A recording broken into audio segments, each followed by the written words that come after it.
মেহেরপুরে সাংবাদিকদের সাথে মতবিনিময় সভা করেছেন নবাগত পুলিশ সুপার মাকসুদা আক্তার খানম।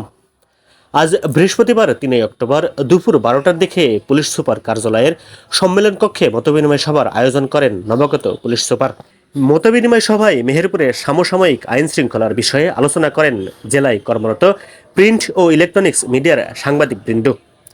সাংবাদিকদের সমসাময়িক বিষয়ে আলোচনার প্রেক্ষিতে নবাগত পুলিশ সুপার মাকসুদা আক্তার খানম বলেন, মেহেরপুরকে নতুন করে গড়ে তোলার জন্য সাংবাদিকদের ভূমিকা এবং সহযোগিতা কামনা করেন। তিনি আরও বলেন, সবেমাত্র এসেছি, মেহেরপুর সম্পর্কে বুঝতে একটু সময় লাগবে।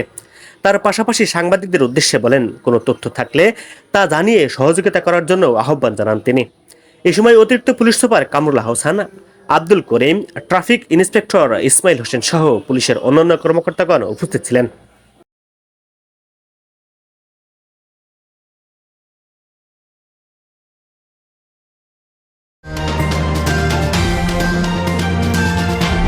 এমটিভি অনলাইন, সত্যের পথে মোরা।